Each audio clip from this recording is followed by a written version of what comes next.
भाकरीचे तुकडे केले किती? आणि 4 चूक एकेकाला किती भाकर? 1 चोत्तर. अजून गणित एकेकाला 1 चोत्तर भाकर. आणि 1 चोत्तर भाकर तिनं काय केलं? अर्धी अर्धी वाटी ताक आणि 1 चोत्तर भाकर. असे 12 मुलं जेवायला बसवले, 12 मुलं जेवायला बसले. 1 चोत्तर सर्वांना भाकर आणि अर्धी अर्धी वाटी ताक. आणि मधुमंगलची आई म्हणते, पोरं सगळं फिनिश करा. काय म्हणते? सगळं फिनिश करा. तुला उष्ट टाकायची फार सवय आहे. उष्ट टाकायचं नाही, सगळं फिनिश करा. खरंच सांगा, ते फिनिश करा जमतं तरी आहे का? दिवसभरातून 70 भाकर. आता तरी दुकानात जातील, बल्ले बल्ले आणतील, पोंगा आणतील. त्यावेळेस पोंगा अजिबात नव्हता. पोळी कोंडली, त्याच्यात तेल सोपडलं, हिरे बाबू पोंगा. आणि तो पोंगा भरी बसायचा. अशी पोळीला तेल लावायचं, मीठ टाकायचं, असा गोल करायचा. तो पोंगा असा भरी, म्हणजे भरी बसायचा. कसा? असा. त्यावेळेचे पोंगे असे भरी बसायचे. आताचे पोंगे इकून फूक मारली, पोंगा पंडित झाले आता. त्यावेळेचे पोंगे भरीव. आणि त्या मधुमंगलच्या आईने 1 चोत्तर ते 12 मुलं गुंडू दादा जेवायला बसली. जेवायला बसल्यानंतर ती आई म्हणते, पोरं उष्ट टाकायचं. उष्ट टाकतच नाहीत ना, ते तसंच खून घेतात सगळं दिवसभरातून. तेवढी चोत्तर भाकर बिचारायच्या हिशाला आहे. आणि काही जास्त भाज्या नाहीत, काही नाही, जटात मटात नाही. तेवढं ते ताक आणि ते खायचं आहे. आई दुरून लक्ष ठेवते. आईला फक्त भीती आहे काय? बाकीचे सगळे खाऊन घेतात, मात्र भीती या मधुमंगलाची आहे. हा स्वतः खात नाही, हा देवाला नेऊन दिल्याशिवाय राहत नाही. म्हणून त्या मधुमंगलाच्या आईला भीती आहे. आणि ती म्हणते, मधुमंगल फिनिश कर, मधुमंगल फिनिश कर. अशी ती त्या स्वयंपाक खोलीतून लक्ष ठेवून आहे मधुमंगलवर. मधुमंगल काय करते? भाकर कोरडी घेऊन घेते. मधुमंगल काय करते? कोरडी भाकर खाऊन घेते. आणि कोरडी भाकर चोत्तर खाल्ल्यानंतर वाटीत ताक शिल्लक आहे. आणि देवाला दिल्याशिवाय त्याचं काही मन समाधान होत नाही.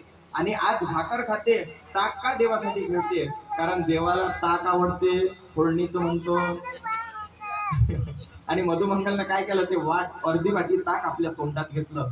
तोंडात ताक घेतल्यानंतर मधुमंगल सर्व मुलांसोबत खेळायला लागला. खेळता खेळता अंगणात गेला. थोडा पाऊस सुरू होता. पावसात थोडा नाचायला लागला. नाचता नाचता मधुमंगलनं बरोबर चाट दिली. दारातून बाहेर गेला. आता पाऊस सगळीकडे सुरू आहे. लोक आपल्या घराचे दरवाजे उघडे ठेवतात का नाही? बोलवून घेतात. सर्वांनी घराचे दरवाजे बंद केले. आणि मधुमंगल कृष्ण परमात्म्याच्या दाराजवळ गेला. आणि दाराजवळ गेल्यानंतर दार वाजवायला लागला. यशोदा मैया म्हणायला लागली, कृष्णा दार उघडू नको. आणि काय? मला माहित आहे, दार उघडलं तर तुझे कोणीतरी मित्र असतील, बाहेर जाऊन तूही ओला होशील, सर्दी पळसा होईल, विश्वास जर तुला इंजेक्शन घ्यायला लागेल, तू अजिबात बाहेर जाऊ नको, अजिबात बाहेर निघू नको. ऐकत नाही कृष्ण परमात्मा, तिथंच थांबतात, आईचं ऐकतात. मात्र मधुमंगल काय करते? देव दार नाही उघडत ना, म्हणून मग आवाज द्यायला लागला. काय आवाज देते? असा आवाज द्यायला लागला. असा का आवाज देते मधुमंगल? कारण तोंडात काय? कृष्ण परमात्मा म्हणतात, मैया अपने अपने अपने गांव में तो ऐसा कोई जानवर नहीं कि जो ऐसा आवाज निकाले. ये कौन सा जानवर अपने द्वार पे आया और ऐसा आवाज लगा रहा है?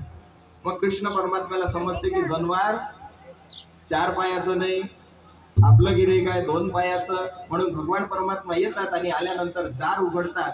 दार उघडल्यावर हा मधुमंगल पुन्हा कृष्ण परमात्म्याला करायला लागते.